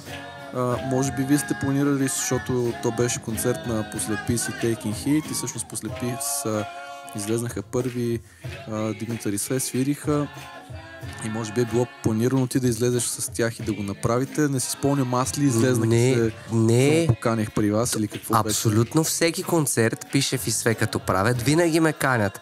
Този път аз дори го попитах, защото той по принцип ми казва всеки път. Този път нищо не ми каза. И аз му казах, пише в аз, нали няма да участвам. Ще го разшифровам, аз имам целия запис, така че се разбере кой кого е поканил в крайна сметка. Май те поканиха. Публиката почнаха да викат на попа и всъщност в този момент той те обяви, че идваш тъкмо и вие излязохте. Аз излезнах. И след това се качва и Гено. Да. Така. Но защото той те обяви, но в този момент те почнаха да викат на попа, там някакви момичета от публиката. И всъщност вие го засвирихте заедно и то стана много готино. И аз Нито един път не съм го свирил това парче. И аз първо си викам, стига, той сега тъкмо човека дойде и сега излиза, нали, на негово такова и аз се появявам се едно, взимам вниманието. Между другото, стана ми малко кофти. Мен ми стана много яко. И аз после видях ти само как си с китарката и аз тогава си викам, това е много яко. И само ти като засвири, мен ми стана много яко. Да, много се изкефи. И много много и между другото, аз тогава няма абсолютно... Аз даже се притесних, защото аз бях бях пил 2 бири, перо нещо такова, не си бях разгрял устата, а по принцип, нали, като знам, че трябва да рапирам и когато трябва бързо да изречеш много думи в ритъм, е хубаво да си направиш поне някаква загрявка, за да може да разберат хората текста. Все пак е стихотворение на известен български автор. За да не се срамуваш накрая, като има текста, четоха. Да. Или да не виждаш физиономии като каза Корич. Тук нищо не разбрах. Да, но много хубаво стана тогава. Аз много се изкефих. Наистина беше много яко. Да, ето, предизвиквам те пък аз сега наистина да си измислим повод да сме пак заедно на сцена. Айде. Беше много яко. Наистина аз също съм за. Защото този концерт беше преди година някъде. Аз получих кадрите. Той има много готини снимки от вчера. Така ли? Мисля, че да. И смисъл, така че бях забравил за какво става въпрос и вчера си припомних за какво става въпрос и ми стана много благо така, много приятно и всъщност това, че нали, успяхме да го направим това на абсолютната прима виста, стана много готино и Гено се качи, се включи с кахона и перкусите и въобще си изглеждаше се едно това си е замислено, а то не беше въобще по никакъв начин. И това направи нещата за нас, поне за мен лично като усещане, още по-ценни, ще го помня винаги, нали? Защото не е просто някакво парче, да сме го репетирали, излезане, свирали сме и така. Беше си наистина импровизация на живо. Абсолютна импровизация и всеки гореше и даваше максимум от себе си. Беше точно по, както вие се занимавате, нали, с импротеатъра, просто беше импро музика. Въпреки, че, нали, все пак ти си правил мастеринга на песента. Не съм, какво съм правил? Нищо не съм правил на тази на попа не е, как? Не го ли прави ти? Не си помням, не съм аз. Не. Ти прави на бял блясък. На бял блясък. Ама на попа кой го прави? Не знам. Май не съм аз на попа. Не съм правил с нищо на попа. Не съм. Аз вече. Аз както виждаш тези неща не ги малко чак да се съглася. Толкова си убедителен. Да, беше много хубаво. Трябва пак да дойдем. Айде и аз. Пак ще го измислим нещо да спрем. Добре. Ето, даже сега се заричаме. Ще го направим в София. Защото в Русе вече го правим. Ще го направим в София. Айде да видят софианци. Да видят за какво става въпрос. Защото вече имате и бял блясък и то бял блясък трябва някъде да се покаже. Аз не знам, трябва да измислите вариант как да се изсвири. Нямаш грижи, наемам се. Кажи сега за бял блясък. Аз съм хвърлил камъка, хвърлил съм топката. Мисля, че като е казано нещо, мога да не стане утре, но ще стане в много близко бъдеще. Следете, ще направим общо участие и то в София. Да се обзалагаме ли, че ще е тази година или ще се лакаме, ако го направим? Айде ще е тази година ще го направим. Тази година, хора... Ако не го направим, ние двамата с него ще направим клипче, в което се извиняваме и ще кажем, че сме се насрали. Да, и ще бъде много гудни. И ще се разплачем с една сълза на дясното око. Само с по една сълза. Да. Кажи за бял блясък. Бял блясък? Той стана много спонтанно, е така. То май всичките така стават, така просто стават песните. Но в случая този бял блясък пише в пак, дойде при мен и ми вика, виж какъв текст съм си написал. И аз му викам, добре, много готино. И той ми вика, той тогава може би нещо се... Да, не мога, аз... Нямам това самочувствие за тези неща. Ти ли, бе? Не, специално за текстове и за писане. Той наистина все пак той е Пишев. Съм Пашов. Той е Пишев. Защото пише. Аз повече на Паша. Мога да ме видите.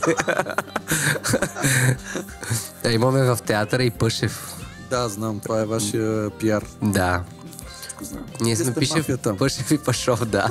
И те вече в театъра някой като не види, Пишев, Пашов, Пашов. И така се изнервят, че се ме объркват.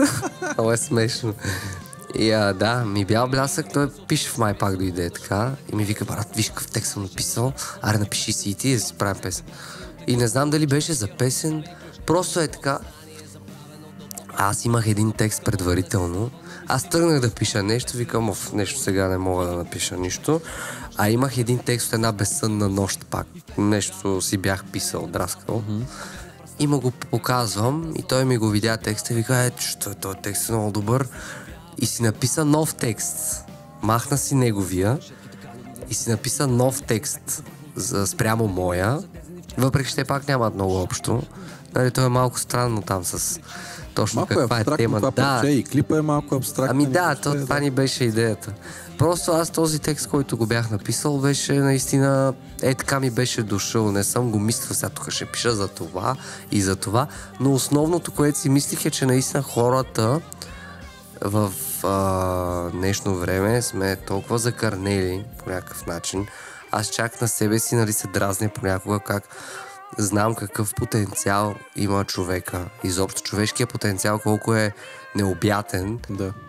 И в същото време как аз просто си позволявам да мързелувам и да правя някакви да стоя да се цъкам на телефон. То има нужда и от това, защото иначе прегаряш. Да, но да факт, че това време, в което живеем в момента, наистина то е свръх стрес някакъв, който непрекъснато ти се инжектира и ти в един момент... Ти имаш ли представа под какъв стрес съм подложен? Под какво напрежение? Под какво напрежение съм подложен, за да направя този подкаст с тебе днес? Ау! Аз видях... много се притеснявам. Аз като дойдох, чак аз леко и така се агресирах. Викам, какво става тук? Ще работим ли, колега? Изобщо не беше така. Лафихме си и беше много. Само Дани, само ти сега. Аз няма време. Какво стана? Слушай, тук им вика, аз това, ако още им път го направиш, ще изхвърля. Да, и аз викам, добре, аз просто изпуших. Аз не говорих на него, говорих на компютъра. Да, и както и да е, какво за да нататък? Аз забравих за бял блясък. Да. И да, за текста... потенциала на... За потенциала на човека там изобщо, че... по някакъв начин... Има нужда да си почиваш от време на време, нали? Да, е гузно, че си способен на много повече, пък... Да, понякога наистина се отпускам...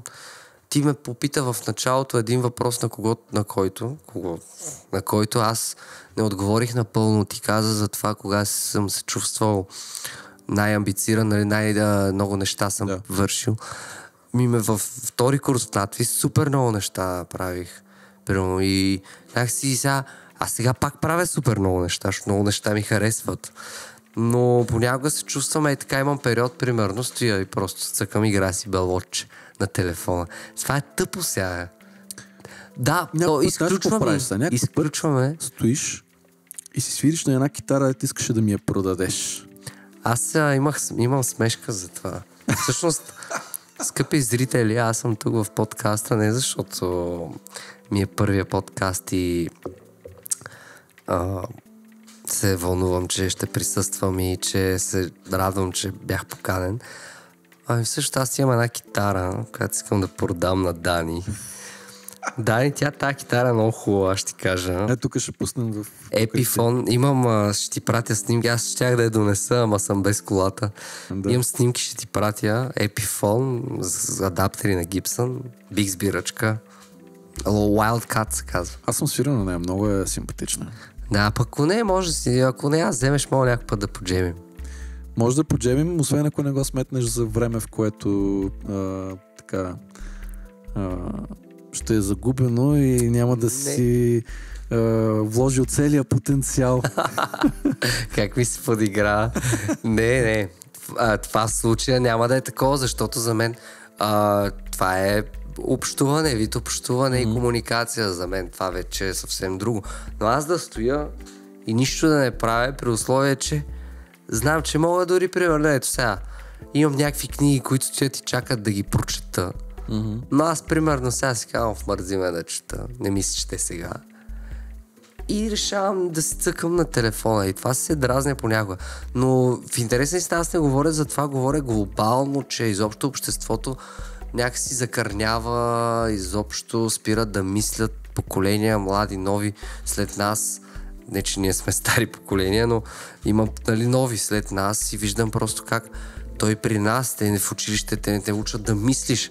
Те те учат точно обратно, ти да си глупав. Колкото по-лесно се управлява, на смисъл, колко си по-глупав, то по-лесно се управлява на общество. Нали, то е типичен американски начин на дресиране на обществото. Това работи и за съжаление има страшно много хора, които наистина сякаш не искат да използват. Но те не са виновни. То няма нищо лошо. И това е много кофти. И затова ми е по някакъв начин... това ми е било все едно нещо, което ме е чувъркало. Ако мога да извадя някаква тема... По начин те е вдъхновил за ако мога... парче за текста. Да, точно. И те неща. Защото аз постоянно си го мисля това и си казвам, нали? Защото аз ако спра да си го мисля, ще се отдам на тотално безхаберие. Колкото и да, нали... При мен това да не е нямаш така. Нямаш самоконтрол. Да. Добър. Да, и затова искам тези неща, ако да не спирам да си ги мисля, да си казвам, давай, действай, защото в един момент ще минат някакви години и ще си кажеш, аз какво правих. А и в крайна сметка сега са ми най-силните години, дет се вика. Абсолютно. Добре, дай да послушаме малко от Бял блясък. Айде. И да видим там, що висиш от това дърво.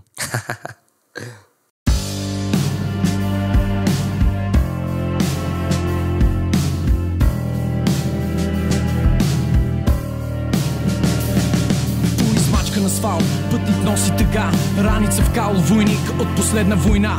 Стъпка след стъпка, сълза в пръста. Сън ли е или е реалността? Протяга пръсти, птица в светлина. Бял блясък, картина сред пустоща. Няма ли шанс за ново пробуждане? Нямаме повече време за губене, нямаме повече време за чудене, нямаме повече време за лутане, няма и няма. В търсене с тях са всичките мускули, всичките жили. Костите са вече напукани, тежеста напира в града, пулсира кръвта. В сърцето следва експлозия, тишина. Картина сред пустоща, и само събира разбити сърца. Бял блясък, картина сред пустоща, и само събира разбити сърца. Бял блясък, картина сред пустоща, и само събира разбити сърца. Бял блясък, картина сред пустоща, и само събира разбити сърца. Порошки сън не стига на мига ми и на мига се откривам. Спей сънувам дъжд от пера на крила, като есен в гора със съдба да изчезваща раса. И в песен крилатите взех съгласие, отлетяха на юг от човешкия род. Остави ключ и книга за Бог, съзнание забравено, дълбоко запазено. В кабона несъздавано мистичен простор, безгранично поле. И тихо по пътя човека пое към нощно известно небе, с боси нозе. И в плен на рогата е лев небесата, погледна в пръста, как вълшебна сълза съживява крилата. Съживява крилата. Живот първен за твоите шетки, така на години с плетки, здрави и лесни, ефектни, коварни и тесни, тънко заплетени, леко затезени в черепа, заедно с пръхта в душата, която в река светлина се пречиства и тя съхранява се чиста, прелиства се листа, рисува се в цвят от красив ден. Богат си, когато си влюбен, богат си, когато си влюбен. Бял блясък, картина сред пустоща, рисувам, събирам разбити сърца. Бял блясък, картина сред пустоща, рисувам, събирам разбити сърца. Бял блясък, картина сред пустоща, рисувам, събирам разбити сърца. Бял блясък, картина сред пустоща, рисувам, събирам разбити сърца. Гледаме това видео, висиш от това дърво. Защо висиш от дървото? Ами защо? Защото това беше идеята на режисьора. Девина. Аз нали съм актьор. Да. Девина Василева. Благодаря и на целия екип изобщо, че се случи цялото нещо, че се организира на майка ми, на баща ми. Пише си спомням, тогава ми разправяше, че въобще целият клип вие тогава не спахте, го снимахте през нощта, голямо преживяване. Цяла нощ се снима в къщата на нашите в Лясково. Живеем 10 човека. Майка ми след клипа ми каза: Мартине, моля ти се, 10 човека повече вкъщи не. Каза го с най-голямата си любов. Тя никога няма да ме върне. Добре, изигра тази любов. Ако пак изтоваря 10 човека, няма да ме върне, но все пак. И в крайна сметка те помагаха с всичко. Баща ми джипа, всичко си даде, аз дърпах, пише с джипа. А дървото, Деви като ми каза за идеята, за мен беше предизвикателство. Аз по принцип обичам да се катеря, нали, аз съм се занимавал с акробатика в 6-ти клас, съм бил на акробатика 6 месеца. В надпис, като бяхме по сценично движение, в първи курс, първия час питах кога ще правим салото. И тя ми се изсмя. Фани Хаджи Николова и каза: моето момче, това се прави трети курс. Нямах търпение да стане трети курс да научим салотото. Научих го в крайна сметката. Да, дървета, неща да се катеря. И тя ми каза: тук сега трябва да висиш от това дърво. И аз веднага измислих си как да си вържа. Стана малко рефлукс такова положение? Ти ли стана лошо? Не, знаеш какво беше най-гадното? Че аз не си направих добре възела на кръка И почна Да, да ми... мислиш на един крак, реално. Да, на един крак. И почна супер много да ми стяга това въже и да ми спира кръвта и аз усещам и си викам, копеле ще си изгубя крака, ще ми стане нещо. Усещам как този крак спира да... Нали, ти по принцип, докато ти изтръпне, има време, обаче цялата ти тежест, нали, и става много по-бързо и аз усещам това въже как просто ще ми пререже крака. А аз сам си се качвам на дървото, сам си се връзвам за клона, сам съм си се увил преди това за крака. Пускам се и само някакви хора, нали, ми помагат, хващат ме и само ме пускат. Аз висел, успявам да мина целия си текст и само спираме. Аз такъв качвам се и съм се набрал с ръцете за въжето и така си почивам. В смисъл, така си почиваше крака ми реално, защото се държа с ръцете. И реално беше едновременно екшън, болезнено, обаче аз си казвам, примерно, защото като снимахме на Попа, Венци ми беше казал, Марто, ти съвсем си се обатачил с липсинга. Да. И аз този път супер много внимавах и си казах, добре, само не греши, защото висиш от дървото, болите крака тук. И наистина си цепих текста едно към едно и стана много добре. Обаче и те сега, тук, добре, друг кадър. Аз трябваше да го направя 3-4 пъти. И накрая викам, пичове, сори, ама не мога повече. Реално можех да издържа още, ама си казах, стига, нали. Няма за толкова пари, като за без пари, нали, да. Няма ли хонорара за каскадьор. Той те ясно. Добре, друго нещо сега. Това е готино там, което се случва, обаче е леко опасно. Друго нещо, с което така също го намирам за доста опасно, с което се занимаваш, е да си играеш с огъня и да го въртиш и въобще всеки такива неща. Аз лично съм пробвал да въртя, ама такива, не знаеш, че само за тренировки, дето нищо не гори по тях. Да. И трябва да ти кажа, че резултатът е близък до това, че ако ги запалим и наистина нещо гори, аз ще изгоря целия. В смисъл, няма място, по което да не се ударят по мене. Да. Ми изглежда като някакво доста сложно. Нали? Виждал съм и други хора да го правят, но винаги ми изглежда като, че нещата са много накосан. Ами, много косми съм си опърлил, по принцип, но... Не си личи. Добре изглежда. Да, защото съм добре окосмен. Не, огъня ми е много голяма страст. По принцип, аз имам много силна връзка с огъня. Да, измислил съм си връзка, която смятам, че е истинска. Заради майка ми, примерно майка ми на 6 години е претърпяла изгаряне над 50% изгаряне по цялото тяло. И докторите са казвали, че тя почти няма шанс да оцелее. А благодарение на динята, която е почти 100%, там колко процента вода, тя е яла диня и по този начин се е прочистила от вредните, когато изгориш, понеже ти не умираш от изгарянията, ами от възпаляването на кожата след изгарянето. И всъщност тя се успява да си прочисти кръвта. И по този начин, нали, това с огъня, като малък... полезно, да. Да, като малък много обичах да си игра с кибрити. Дядо ми, лека му пръст. Пироманяк. На баща ми, на майка ми, баща и реално. Ми казваше, не спрете да си играете с кибрита с брат ми. Не си играете с кибрита. Той е много, защото знае какво се случва с майка ми. Аз тогава малък пишлеме, откъде знам. Но аз си бях пироман от малък. И кибритчета навсякъде исках да паля нещо, да има огън. И във втори курс в надвис разбрах за пойовете, по принцип. И там с един приятел почнахме да въртим, направихме си, отидохме в ателието, ушиха ни такива чорапчета, взехме тенис топки и почнахме от YouTube, от два, нали, кой какво си усеща. Стояхме с часове, всички си тръгват в 11 часа от надвис, ние стояхме до 2 часа. Стояхме и въртяхме. Нон-стоп, няколко месеца и така. И научихме някакви неща, всеки се усети неговия флоу, защото ти като въртиш огън, то си е някакъв транс, мисля, ти влизаш в някакво...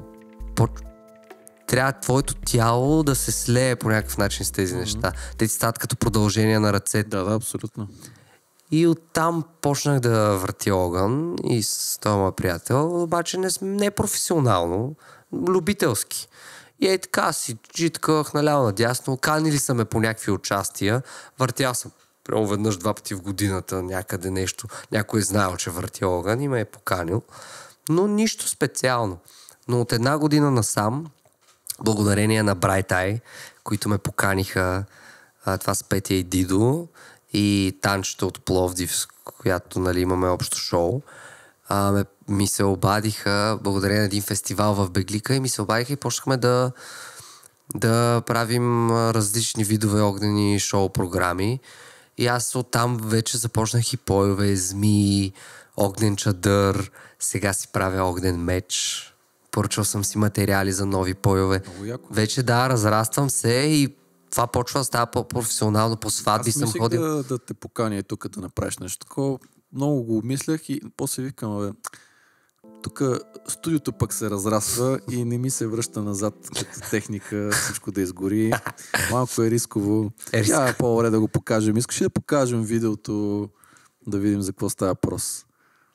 Нека видим.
Нещо, което пропусна да ми кажеш за дублажите. Тръгни, каза, аз ще кажа по-късно. Аз обаче си отбелязвам. Тук се пише сини черни точки. И да кажеш кои всъщност, кои филмчета си озвучава. Каза, че и нещо с Ради си озвучава от двамата заедно. Да, предварителния разговор, така да го наречем. Пак преди една година в Разград ни поканиха с Ради да записвам в едно студио филмчета, такива предимно анимационни. Имахме един игрален, но започнахме, между другото, първия филм, който записахме, ще излезе сега по Велик ден и се казва Заешка академия. Миналата година излезе Заешко училище, а сега излиза Заешка академия. Да. После записвахме много филми. Аз над 10 са. Сега много ще изложа, защото не им помня на всичките имената, но имаше Пътешествие до Луната. Имаше един коледен филм. Снежни топки последно, който излезе, той беше много готин. Ради направи тогава и Спишев, даже го извикахме и него. Бяхме тримата. Ради направи чудесна роля на едно момченце. Там с очилата беше много смешно и тя наистина ги връсте. Те искаха да го дадат на мен, обаче аз като го видях и викам, Ради ще го направи по-добре това момче. И то ще е малко момченце. Да. То май си е практика всъщност с малки момченца да ги записват момичета, да, от жени. И да, и викам, Ради, давай, този ще го направиш супер. И тя наистина за мен това и беше един от най-добрите. А в сега Заешка академия има една кокошка, тя е много добра. Мен предимно ми дават злодей да играя. Но, да. И да, има доста филмчета, просто сега не мога да кажа всичките имена. Но това е изключително, съм благодарен на този опит и на Илия Деведжиев изобщо, че ни покани да участваме и да имаме шанса да записваме филмчета. Защото ние в Натви сме учили дублаж, обаче после на практика ти трябва да си в София. Да. И ако не си в София, ако не успееш 2-3 пъти, те махат и те сменят с някой друг. Дори да си добър. Конвейера трябва да върви. Трябва да върви. И затова в Русе като няма, в смисъл в Русе съм имал някакви реклами, такива аудио, обаче за филмчета и това наистина много добро предизвикателство и пак развитие. Готино е много, да, това е още едно от нещата в списъка ми, което, нали, да. Сам да искам да отметна, да съм правил. Ами, така, че, да. Много е яко, много е забавно. Аз съм бил от другата страна и искам да застана от тази вашата страна. Да. Така, че, пожелавам ти го и това. Може да направим филм, в който правим дублаж и след това правим подкаст за самия дублаж или за самия филм. Ревю. Реално, когато хората са заедно и правят разни неща, могат да правят каквото си искат. Реално е, да. Могат да правят подкаст, който си казват, който си искат. Да. Например. Да. Добре, като така финален въпрос, много ми се иска да те питам, имаш ли, както, нали, музикантите имат примерно по-любими и по-нелюбими песни, или имат песен, която много обичат да изпълняват. Имаш ли ти роля, която ти е била много любима и ти е най-яката от всички, които са всички превъплъщения до момента? Най-любимата? Да, най-любимата. Или, да, понеже аз с всички подхождам към... Ясно е, с много желание и любов. Да, ами може би... Аз не мога да ги разделя наистина, защото примерно бих казал, че Пинокио ми е една от най-любимите, но също и Пинокио в Пинокио, но също и Великанът в Котаракът в чизми също ми е много любима роля, защото той по принцип всички ги е страх от него, а той е душичка.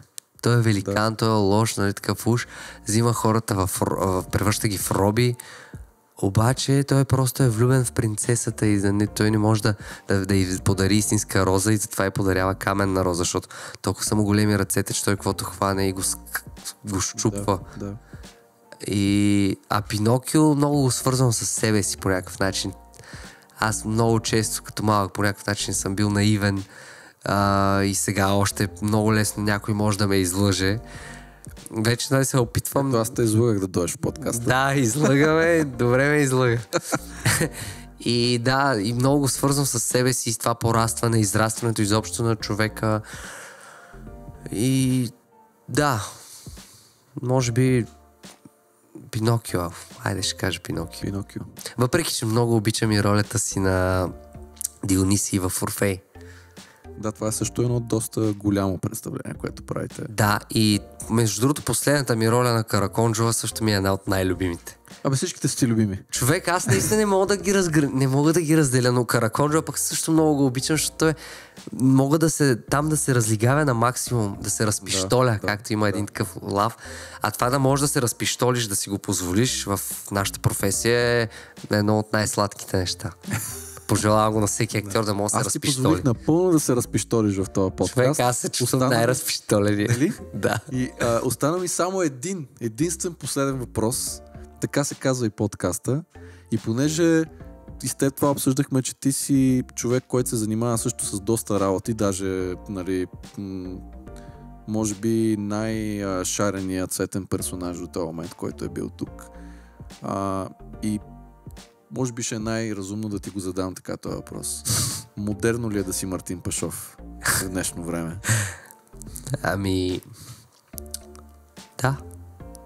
Модерно е. Мартин Пашов не е модерен, но е модерно да си Мартин Пашов. Яко. Добър завършик. Много ти благодаря, че ми беше на гости. На гости ми беше Мартин Пашов.